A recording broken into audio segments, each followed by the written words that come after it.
an unconditional sale. All right, we've got a few on. Let me just do this so we can get going. Spotlight. There we go. All right, hopefully you can see us. Guys, thanks for joining. It's great to have you on. Sarah, how you doing? Lisa, a few more jumping on. Ashley, good to see you all. Happy Friday.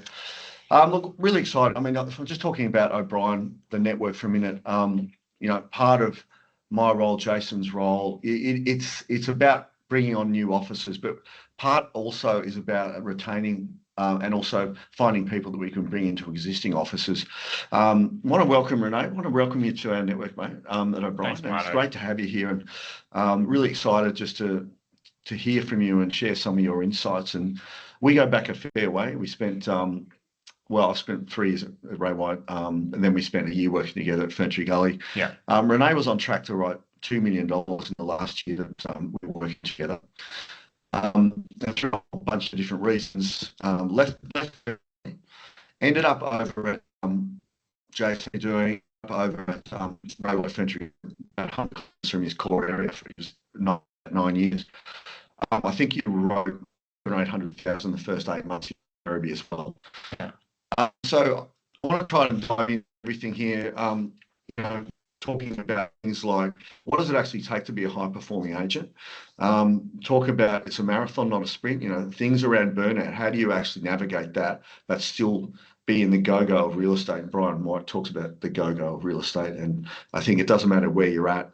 How do you write $1 million? And so, again, thanks for joining us today. I want to talk about some other things that we deal with every day, certainly around vendor management and price and all that. But you're at our Rowville office now. I guess for everyone here, everyone's at different levels. What's your approach now that you've been out of Knox for about a year? What's your approach coming back into Rowville, and how you're planning on kind of just getting back into it? It's really simple, mate. Just appraisals. I'm doing probably some days I'll do 5 appraisals. Some days it's only 2 or 3. Some cancel. But probably averaging 15 appraisals. The simplest way I can put it is when I was a sales agent at Ray White in Ferntree Gully, if I added up my appraisals that I did for the year and what my group certificate looked like, it worked out to be $1,000 per appraisal. That's pretty much the rule of thumb. Yeah. So if I want to make 15 grand a week, I have to do 15 appraisals, whether it's in a year's time, 2 years' time, 3 years' time, growing a team around you, sharpening up your vendor management, fixing your fees. It ends up averaging that kind of money, $1,000 in appraisal. If I said to you, you've got 52 weeks in the year, and if you did 10 appraisals every single week, times 52, 520 appraisals, you're going to make 520 grand. But if 1 week you only did 9, you get $0 for that year. I would guarantee you that you probably do 520 appraisals in the first 3 months, because that's all you need to do. Yeah. And that's as simple as that, because we can't control the market. We can't control interest rates.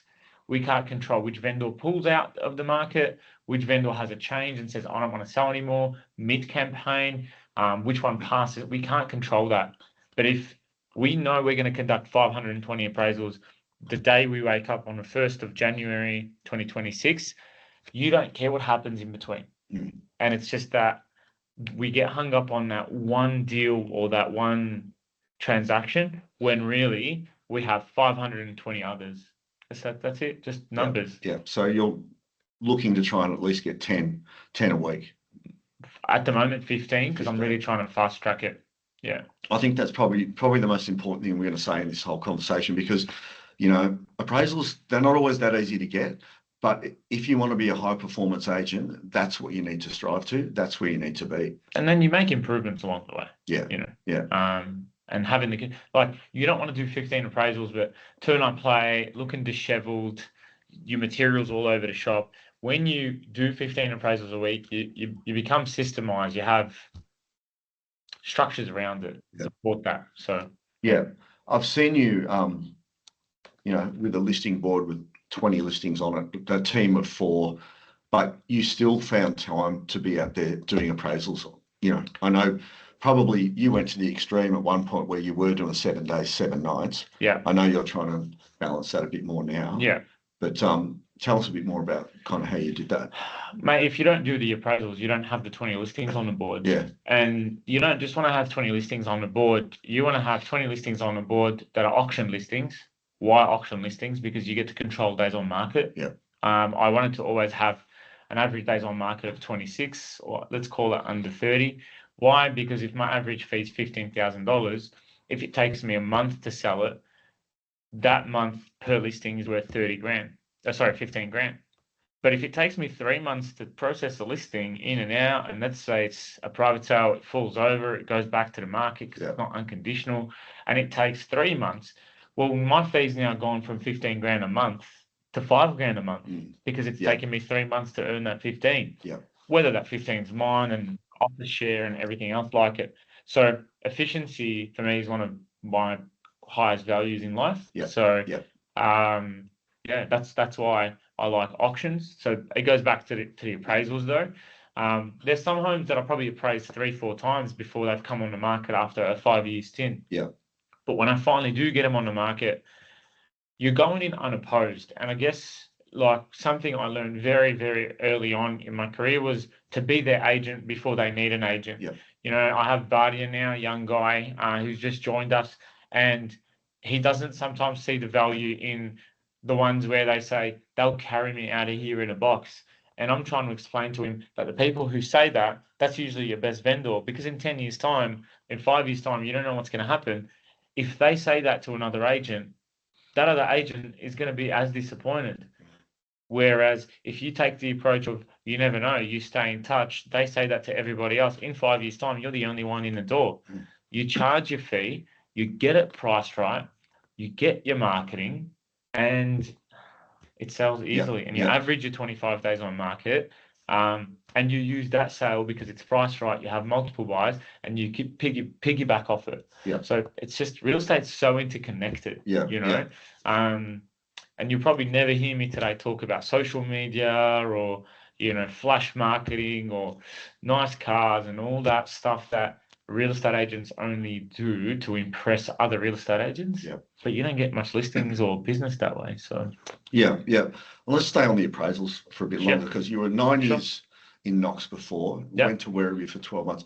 You come back, so it's almost like you're kind of starting again, right? So what are some of the activities you're doing at the moment to generate appraisals? Mate, door knocking, obvious and stuff, hitting the phone. Like I've got probably 1,500 contacts in my phone, because when I worked at Ray White in Turntree Gully, when I'd go door knocking, I'd always door knock with my phone. I'd enter the names and numbers, and I'd have, I remember these 4 letters, Ford, Ford. Whenever I'd meet someone, I'd always try to find out. So F in Ford is for family. So I'd write their kids' names, their pets' names, husband, wife's name in the notes section in my phone. O's for occupation. So I'd find out what they do for work. R, what they do to relax. Marto, you know, you work at corporate full time. You know, we know you're the best auctioneer and everyone should book you. So Saturdays you're working, calling auctions as well, and you're selling rifles lately as well. How's that? Yeah, it was good. Yeah. It was hard, 12 hours straight auctions. So Marta, you do all that, you work full time, you call auctions, you know, you've got family in your life, and that keeps you busy. What do you do to relax, mate? Yeah. Oh, I never really get to relax. Oh, okay. Well, that's a shame. Well, what would be your goal? And that's a dream. That's 15 forward. And then I'll just write those in the phone. What you find, what that does is it triggers your memory when you see the person in 5 or 10 years' time, because you've gotten the 4 biggest pillars in their life, and that's a point of relevance to talk to them. And when you remember things about people because you've kept it simple, guess what? They feel very valued and important. You immediately make them feel like they want to be around you because you're putting them first and you're not talking about yourself. That's just always been my approach. Yeah, definitely. Forward, guys. So write that down. That's a good one. Really good. I learned about that in I reckon 6 years ago. So we've got family, we've got occupation, relaxation, and dreams. So goals.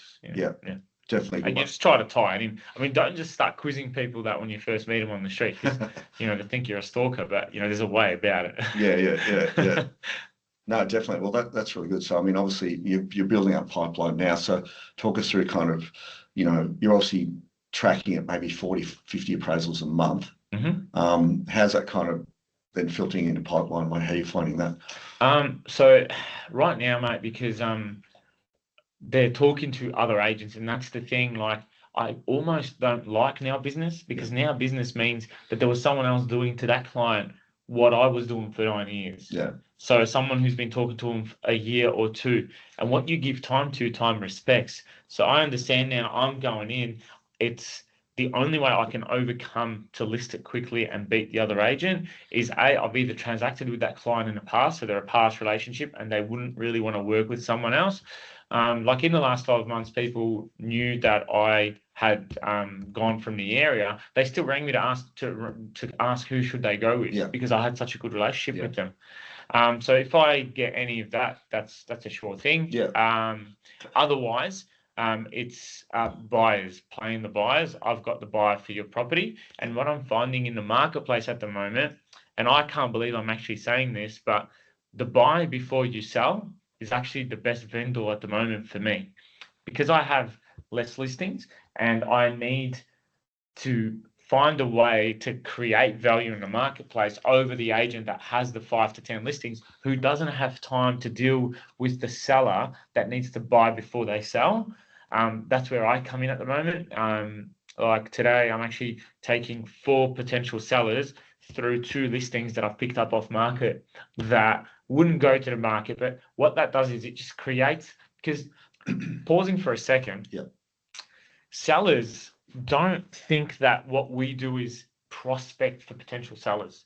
They actually, if you put yourself in a seller's mindset, a seller thinks all we do is sit in the office, go to cafes, speak to buyers, get on the phone and call buyers and tell them about the features and the qualities and the price of a certain home and try to drive them to that home. That's what they actually do. They think we do. Where in actual reality, what we do is we build relationships, we pick up listings, we price them well, and the buyers are attracted to the most well-priced listing. Simple as that. But sellers don't know that. So if you are dealing with a seller that needs to buy before they sell, which is what I'm dealing with mostly at the moment, if I overservice those guys, well, they're going to want me to look after their home when they buy, whether they buy through me or not, because I've shown them the most homes and I've kept relevant. And the worst experience a buyer from 10 years ago would tell me, who's a seller today, that they've had is when they were looking at buying, the agent kept taking them to the wrong houses. The agent would have been doing that to educate their vendor at the time on price.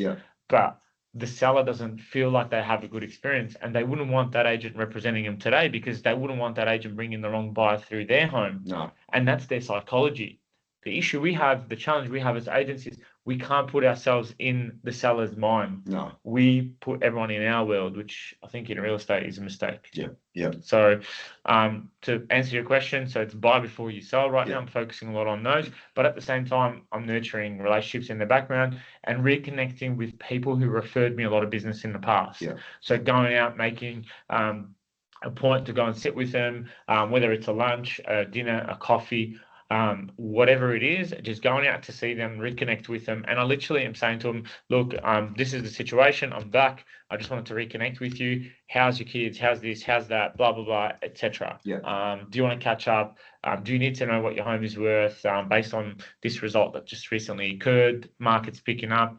And the other thing I've done recently is I've joined because I never really had the time in the past. It was something that I thought about, but a networking group. BNI or something. Similar, it's called Fresh Networking. So I go to that. There's one in Mulgrave that I've been going to, and the main one that I'm a part of is in Ringwood, and it's a very nice community of people. It's not extreme in the sense where it consumes you. It's relaxed, and it only goes for an hour and a half, and it's at 7:30 every second Wednesday, so it's out of the way. Doesn't intervene with anything else that I'm trying to do.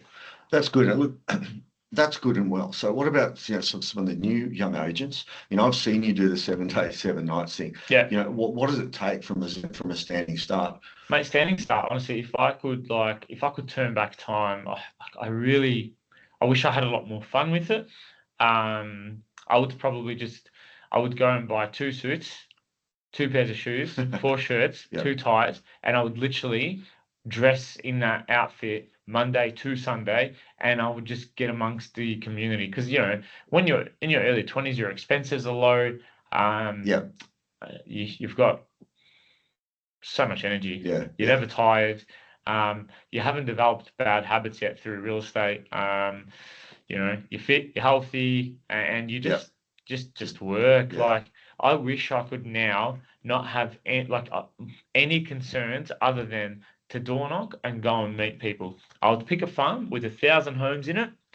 I would make sure that 1,000 homes get a letterbox drop every single week. It's 1,000 homes. You do 200 every morning, 5 days a week. You've done your 1,000. So that each person's getting a drop from you in your neighborhood or in that. I'd probably even move into that neighborhood. I'd walk the dog there. I'd live and breathe it. I'd shop there so people see me there all the time. You'd wait until you'd get your first listing from door knocking and gathering appraisals in that area. I would want to know every single house that's sold in that area, days on market, who the buyers are, who the sellers are. And I'd literally want to find out all the data about that area and get to know who knows who. And then team up with sponsorships in that local market. If there's, say, a lawyer that works there that does estates and wills and things like that, I would go visit him. I'd be vulnerable. I'd tell him exactly what I'm trying to do. And I would just focus on that over and over again. Yep. I think that's great. I think for anyone that's new, I think you haven't spoken about social media, like you said, traditional real estate. And I think, I know there's a couple of you guys that are doing some of that out there. Certainly, Thomas, you're on the skateboard, you got the dog, you're doing this, doing that. So look, I think there's still heaps to talk about just around that, but I want to talk about, so I'm just letting someone in here.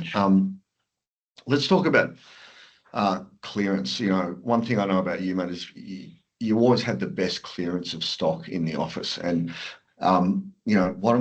let's talk about probably building trust early, how you're educating vendors, early in the process, which enables you to have those difficult conversations later. Mate, when you go to the supermarket, do you argue with the prices there? No. Do you argue with anyone at the petrol pump? No. Do you argue with, why do we try to argue on price from what the market's telling us it's prepared to pay? Yeah. And I think that's that's where it all starts. Yeah. Who are we to say what a property is worth? A property is worth. We're not. We shouldn't. We should never. A property is worth what the highest buyer in your first open home is willing to put in writing. That's it. And now your job becomes to completely forget about what you told the vendor at the start. It becomes about completely detaching of what you think it's going to sell for. Mate, I can tell you right now, I don't even know why people try to figure out what a buyer is willing to pay. The buyer's going to pay the maximum when there's multiple buyers there. Simple as that. Detached from trying to find out. The only reason you want to find out is that, and you don't push, you don't try to negotiate. I mean, look, obviously, if it's a private sale scenario, different story. And, there's different ways to work around that. Instead of going into both, but basically you want to find out, let's say, for instance, your marketplace average sale price is 800. You have your first open home, 10 groups turn up, and the best buyer is paying 780. It's now your job to get your vendor to understand that the new market value of their property is 780,000. It starts with you accepting that.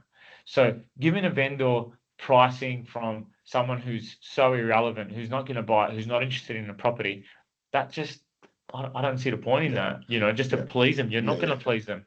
And do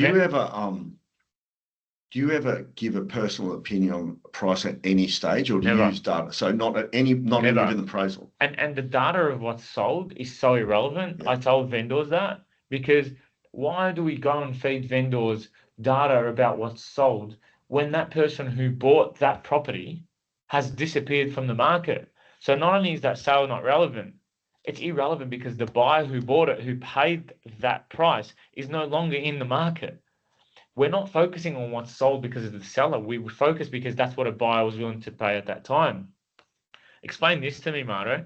Why do we not care about past sales when the market's going up? How come we don't turn around and say, no, because that one sold 3 months ago for 800. 800's not equivalent to the 820 I have for you now. Let's focus on past sales. Let's tell the buyer not to pay 820. Let's get him to pay 800. So why is it relevant when the market's going down? It's not. We need to focus on what's on the market currently and to understand our buyers and what they're looking at currently, where they see better value, or is our home the best or the home that's at the top of their list of their shopping list. So how do you get around a competitor who they've given a personal opinion on price, they've highballed it, Yeah.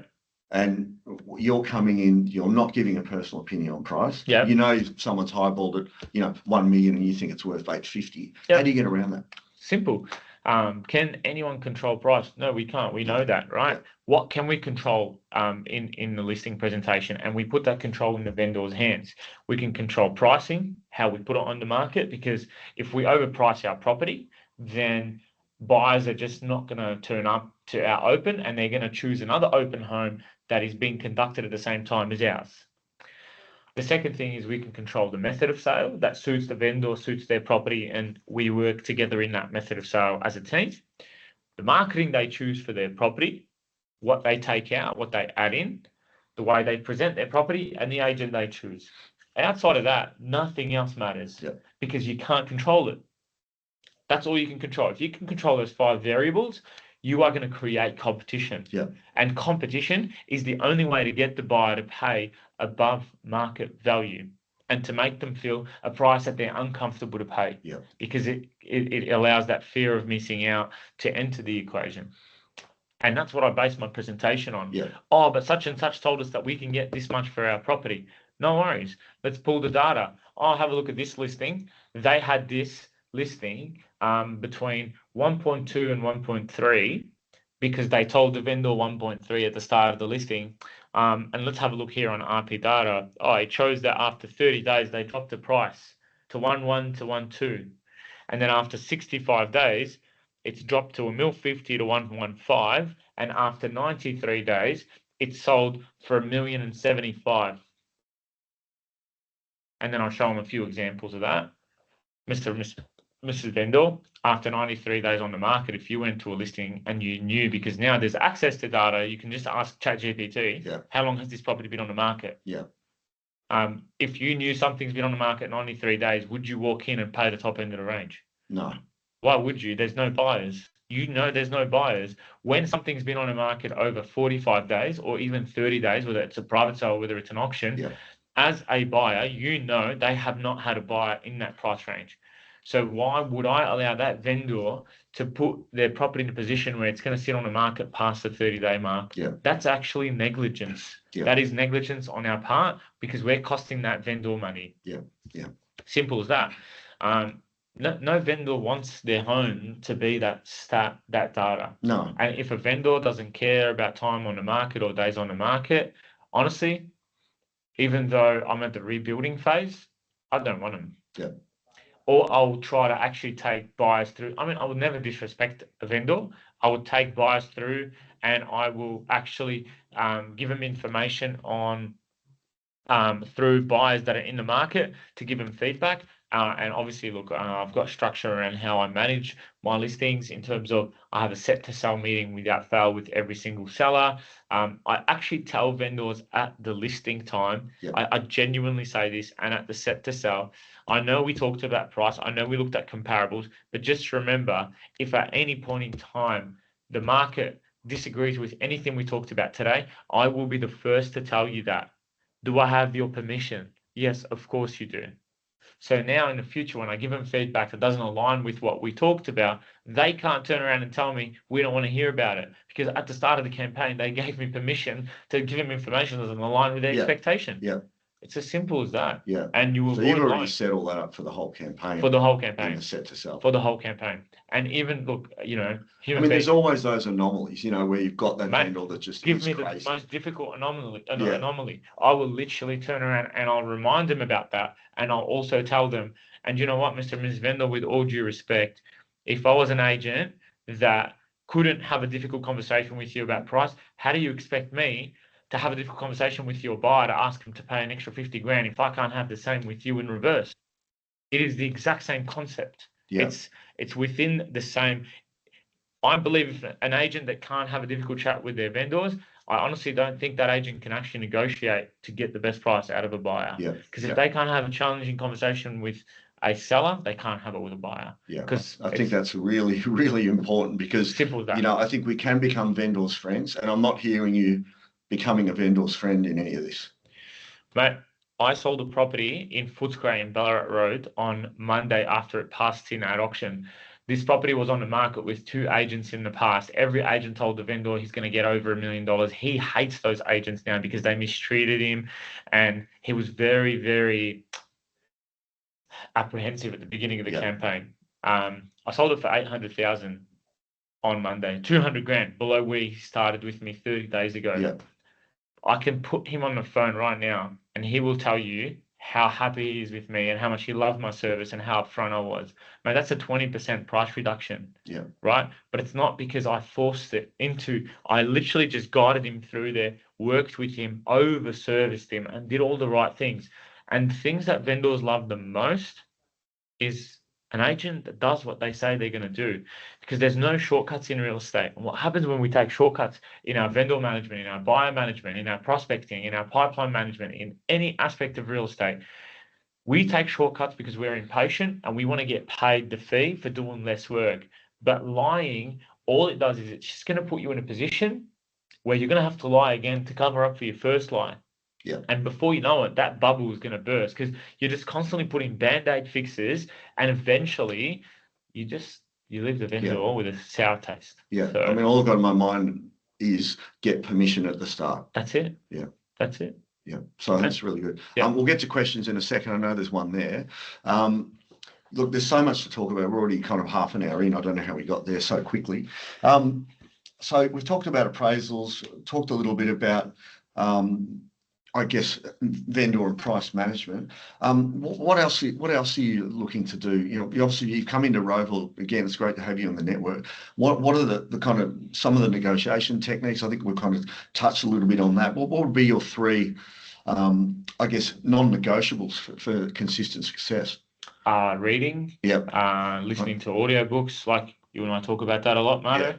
That's one thing that I actually like. For me, why I value you so much and I connected with you very well is that I looked up to the fact that you read.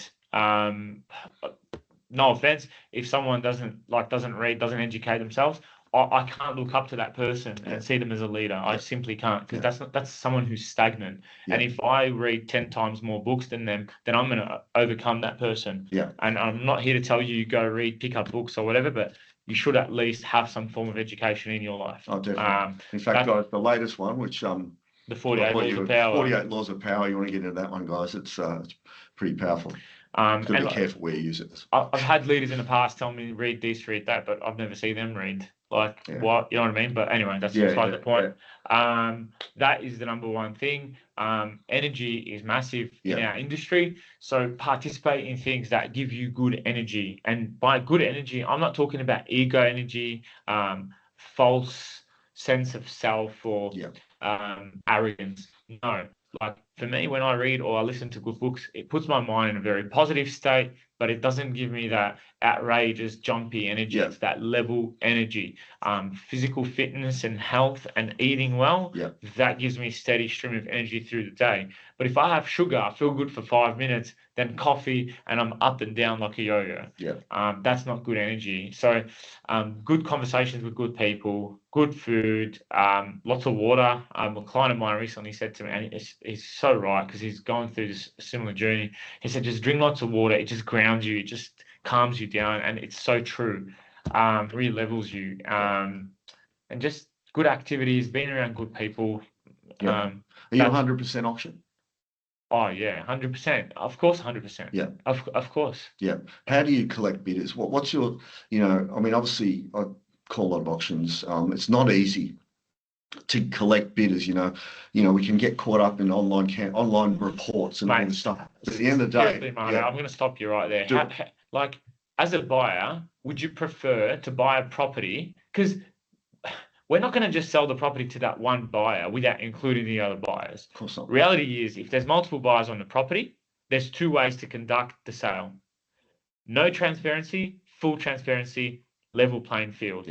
As a buyer, You've just got to be able to sit down and tell the buyer, look, here's the two scenarios. Scenario one, we take your offer, we take 5 other offers, and potentially more, because that method of sale doesn't weed out the conditional buyers. They're involved. You don't know where your hat's in the ring at what level. You don't know if you're overpaying 20 grand or missing out by $500. How do you know that? You don't. Do you want to be in that scenario where you're continuously missing out, or would you want to compete with potentially 30% less of those buyers, because the auction method, you're on the same level playing field. It weeds out the conditional buyers. Everyone's bidding under the same terms, same settlements, same deposits, and you can physically see exactly what they're paying. What would you prefer? I've never had once a buyer tell me I prefer a blind auction over a transparent one where there's more buyers. I've not once had that. Not once. There you go, guys. I mean, I think that's really important. And, I know we're all doing, bits and pieces. Some of us are doing auctions here and there, not all of us, but, I think you've never missed one just by having that conversation. And just because an auction passes in, like my Ballarat Road auction passed in the first week of the campaign, the vendor dropped 50 grand. In the second week, he dropped another 50. In the third week, he came down to 850. Auction day, he dropped another 50. If I did not have those 3 weeks, and I did the activities and gave the vendor the hard truth every single week, I don't know what job you can go and do where someone just comes down $50,000 in 1 week.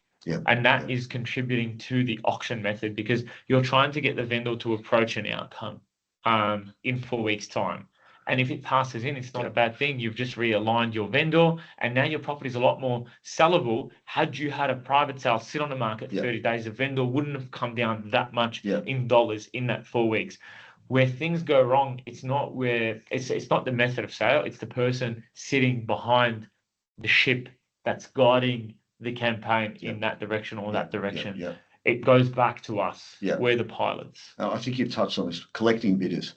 It doesn't matter. Online campaign, online views, it doesn't matter. What are some of the dialogue you would use to make sure you've got as many bidders there on the day as possible? Mate, if the buyer loves the property, all you really need, like that, they want to buy it. Okay. In some instances, I would literally say to a buyer, look, right now you're paying $780. I can't actually have a conversation with a vendor at this moment where they'll accept $780. But I can tell you where your chances and your odds are going to be maximized, where they're going to accept that. It's going to be auction day. I tell them everything that I just told you. I literally say to a buyer that loves the property, we're working with a vendor, they come down in price in the journey. Here's an example where they started at $1 million and took 800,000 because of that journey. Real estate's not one of those things where you can rush them. I actually say to the buyer that, if a dish required 45 minutes to be baked in the oven at 220 degrees for it to come out perfect, would you then decide to put the oven on 300 degrees and take it out in 10 minutes? No, you wouldn't. It doesn't cook the dish. It'll burn it on top and in the middle. And that's exactly the same as an auction campaign. And buyers do tend to see that. And you sell them on the benefits to them, not the benefits to you or the benefits to the vendor. You explain to them that on the day, we get the biggest vulnerability on price. The seller's willing to shift the most. And in most instances, the seller will actually drop they will sell for the lowest amount on that day. And you're competing with less buyers who are unconditional. To a buyer, do you prefer to buy off a vendor who's very realistic on price and with less buyers who are also bidding under the same terms? Or do you want to go to the vendor, try to get them to say yes, from the comfort of their living room on their couch, where they can easily say yes, they've got time on their side, they're not in their home at the auction environment where they have to make a decision quickly, and with buyers that you don't know what they're paying and you don't know where you stand. Again, it's bringing it back to what's in their best interest. And that's a Dale Carnegie, how to win friends and influence people. Always get people to come onto your side and accept what you're trying to project by showing them how it benefits them, not how it benefits you. Awesome. That's good. So we're going to throw to some questions in a minute. Just obviously you've got some big plans here. Again, it's great to have you in the network, and I think you're going to be a great influence across our network. I hope so. Can you share any of the kind of what your plans are over the next 1 to 3 years? Mate, I would just honestly I'd love to put this out there, but I'd love to get the office to 300 sales a year, and 1,000 properties under management. That would be my goal. Awesome. Rene, thanks for your time. Let's throw over to some questions. We've got one here already, so let's just jump into that one. Where is that? Is it still there? Looks like it might have gone. Oh, hang on. Wait, there it is. What do you find your biggest problem is in the listing presentation is in the current market? I think the current market is the same as every market, Yep. firstly. The second thing is the only time I struggle in a listing presentation is when my cup doesn't have capacity to allow to listen to the vendor, and I get inside my head Yep. and I start seeing the differences between me and the vendor, and I'm trying to convince them my way, but they're not listening. Instead of me just listening to them, and just sort of walking with them along the journey and seeing where it gets us. I find that when I separate myself from them, or I'm trying to educate them at the listing or try to convince them of something they're not comfortable with, my job at the listing is actually not to do that. It's to identify what's important to them and tailor something that suits them. And once I've got the listing, it's mine to change based on the rhythm that vendor needs to make the necessary changes to suit them. Yeah. Are you concerned about any external forces when you're in that listing presentation? Absolutely not. No. The only force there is just the vendor. They are the most important. Yeah. Great. Any other questions, guys, from anyone? I feel like, Jace, you're going to ask a question. Your camera's off. Here we go. What do we got here? Drip feed offers. How do you present offers to the vendor? Thanks, Thomas. Thank you, Thomas. That's a really good question. So with the vendor, if I'm going to drip feed offers, I always start 10% below where it's going to end up. And then I will never close the deal by just getting the vendor to the best offer. I will then also try to get the vendor below the highest offer that I already have. So then eventually when I present them with the offer, I even show them that I went back and tried to get more, even though after they've said, because that's where you get your reviews and recommendations. It's that, whether it's that 3,000, 4,000, 10,000, 15,000 above what you got them to. And then once they say yes, I then go back and I open it up to the rest of the market and say, we're about to sell. Now's your best chance to come in. And then I go back to the highest offer. And then I get that offer to find out that there were other offers that have come in as well. So again, that's where there's no shortcuts. Yeah. Good. Marto, it's Jared. I've got a question. How are you, boss? Good, mate. How are you? Thanks, Rene. Great chat. I was going to say get down to the Hyatt Fresh Hub. I'm in that one. So come down to the Fresh Networking Hyatt. I think too busy prospecting. I've gotten one of my best mates, Michael Nguyen, who used to be in the network. He's I think he's joining that hub, the Hyatt one. So you might have. Is he? Mate, yeah. Awesome. No, that's good. And you come to ours. Yeah, I'll come to Mulgrave. Cheers. Yeah. Thank you, Jared. Any other questions for Rene? Rene's in our network now, so we're excited to have him. There's Alex there. Jace, anything else from you, mate? Well, look, I'll just say, Rene, you obviously are very educated, and I'm not talking academically. I'm talking about real estate, and you've been in it for a while. But you actively, in the way you speak, in the way you obviously go through all the scenarios, I think the level and the depth of experience you've got for a young person is amazing. And I think you play the game, to get to that level, you've got to play, and you're actually trying to improve every time. So your articulation is simply amazing. This is not a question. The thought I'd like to put out there is that all the young people out there could feel a little bit overwhelmed with the level that you're at, but I suppose they can be there as well. It's just simply by way of actually really owning it, and the level that you've gone in. They can do that too, and be at that level that you're at. It's amazing, just hearing how you articulate, and the difference I think with general real estate. You've got a next level thinking. So brilliant. Great to have you in a network, right? Yeah. Thanks, Jace. Very humble, honestly. Thank you. That's really, really nice. Yeah. Jace, you just sparked another question. Let's finish on this. So, I've seen you work 7 days. I've seen you work 7 nights, like a workhorse. So I've seen you burn out. So, you just get really tired and just like, I'm really struggling, or Yeah. How new environment here, but back in Knox, how hard you've got to do it. Yeah. Probably life's gotten a bit busier since the Ray White days. Yeah. how do you, because I say it's a marathon, not a sprint. Yeah. Let's pull back a bit. How are you going to navigate that? Because you know what it takes, Mate, and you're always going to go back to that way. Speaking with integrity and Yeah. vulnerability here, I think, mate, where I wasn't, it wasn't right for me, and writing was on the wall Yeah. because, mate, like, I wasn't tired physically. I could Yeah. just keep going and going and going, but I think I just didn't like. I didn't look, and I do this. I make this mistake in my life in different areas, and I've done it.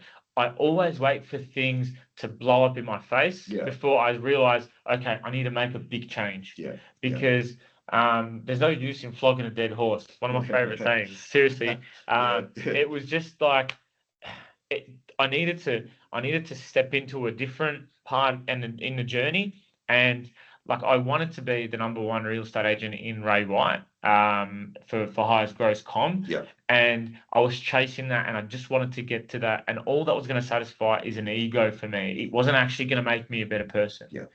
And I probably should have gone in the direction of stepping out and doing my own thing sooner than, when it all sort of imploded. And that was 9 years. Like, you weren't there a short time. You were there a decade. It was. So burnout is it's no such thing. When you get to build and work on something that's of your own, you just don't burn out. Like honestly, I'm never tired, and now I'm doing work that's not like. It's nowhere near as financially rewarding at the moment. I know down the track it will be, but for now, like, mate, like I can do 10 appraisals a day. I'm on the phone. I never listen to music in the car. It's either a book if it's early in the day or very late, or I'm calling a client. Like, there's just not a second to waste. Because I know where I'm going and what I'm doing, and just these. I wish there was more hours in a day. I really wish. Like, if I could change one thing, I wish it was a 44-hour day. 48, double. Wow. Well, guys, you can see the energy here. It's infectious. Get around him. As a network, it's great that we can bring people in like Rene. We want to see everyone be successful. Speaking on behalf of myself and Jason, we want to support you guys. And Rene, you've been very generous this morning because we know how busy you are with 10 appraisals a day.